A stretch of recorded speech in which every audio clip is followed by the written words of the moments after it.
दोस्तों एक बार फिर से स्वागत है आपका अपने YouTube चैनल अक्सी वॉइस पर। आज की हमारी कहानी है जिम्मेदारी बोझ नहीं होती।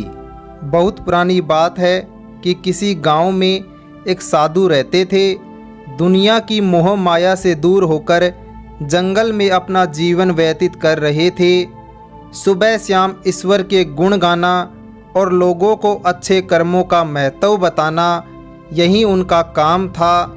एक दिन उनके मन में आया कि जीवन में एक बार माता वैष्णो देवी के दर्शन जरूर करने चाहिए।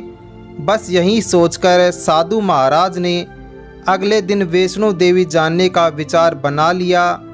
एक पोटली में कुछ खाने का सामान और कपड़े बांधे और चल दिए माँ वैष्णो देवी के दर्शन करने।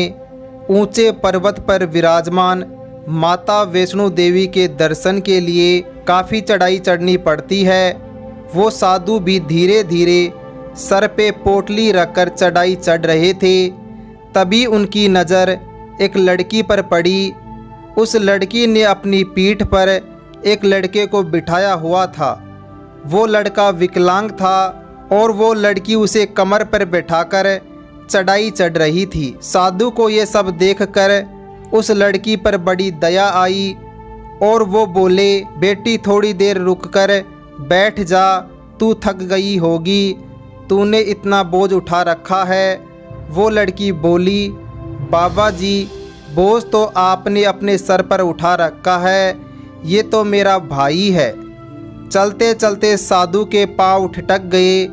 कितनी बड़ी बात कही थी उस लड़की ने, कितना गूढ़ मतलब था उस लड़की की बात का। बोझ तो आपने उठा रखा है, ये तो मेरा भाई है। कितनी जिम्मेदारी भरी थी उस मासूम सी लड़की में। मन में दयालुता होगी तो हर पढ़ने वाले की आंखें झलक उठेंगी। उस दिन उन साधु को एक बात समझ में आ गई कि अगर हर इंसान अपनी जिम्मेदारी निभाने लगे तो शायद दुनिया में दुख नाम की कोई चीज़ ही ना बचे। अपनी जिम्मेदारी से बचिए मत, जिम्मेदार बनिए। पूरी तरह से अपनी जिम्मेदारी निभाइए। जिम्मेदारी लीजिए, क्योंकि जिम्मेदार लोग ही अपने जीवन में सफल होते हैं। जिम्मेदारी लीजिए, क्योंकि जिम्मेदारी ही आपको चुनौतियों से लड़ना सिखाती है।